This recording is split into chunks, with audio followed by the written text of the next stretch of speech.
Hello बच्चों, let's read a given question. The question says a magnet is moved towards a coil first quickly, second slowly. The potential difference induced in the coil is option A more in one than in two, B given a more in two than in one, option C given a same in both, option D can't be determined.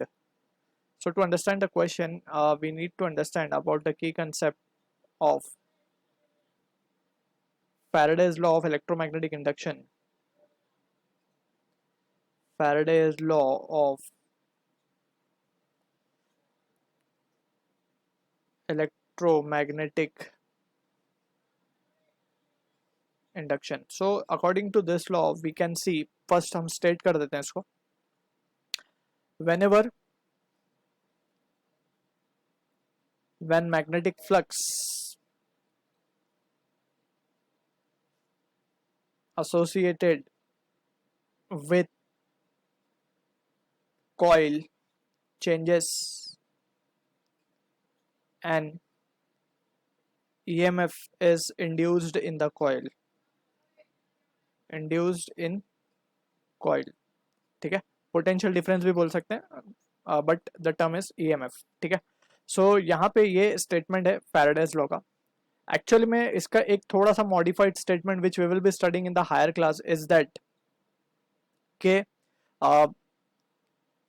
जो rate of change of magnetic flux है, EMF induced is directly proportional to, we can write a point, EMF induced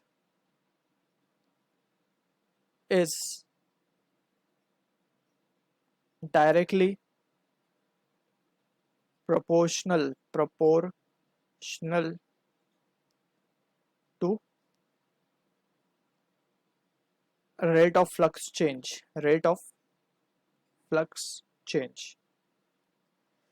means time के respect में जितना ज्यादा flux change होगा उतना ही EMF ज्यादा induce होगा. So EMF induce is directly proportional to rate of flux change. So इस दो तरीके के दोनों स्टेटमेंट एक ही जैसे, बट यहाँ पे सेकंड स्टेटमेंट में हमें पता चलता है कि EMF किससे प्रोपोर्शनल है. यहाँ पे हम मैग्नीट्यूड प्रॉपर निकाल सकते हैं, ठीक है.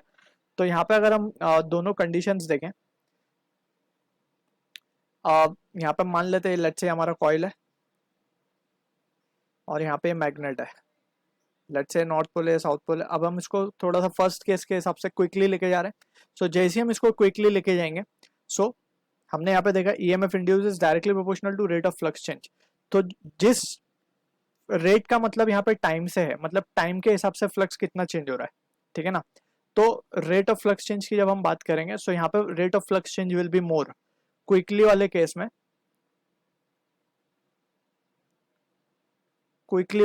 क्या होगा, rate of flux change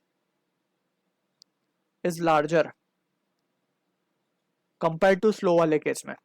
quickly में जो टाइम के रिस्पेक्ट में टाइम बहुत कम लगेगा और बहुत जल्दी हम मैग्नेट को आगे ले जाएंगे, ठीक है. तो in that situation we can say कि EMF induce will be more, और we can say in this case potential difference induced will be more. Potential difference, या फिर इसको हम EMF बोलेंगे,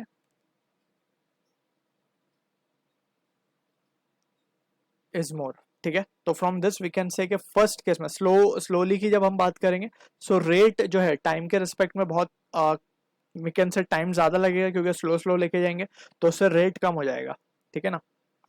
तो विथ रिस्पेक्ट टू टाइम हम रेट को लिखते हैं. तो यहाँ पे हम देख सकते हैं कि क्विकली में ज्यादा होगा, so more in one than in two. So option 1A will be the answer for this question. I hope you understood the solution. All the best.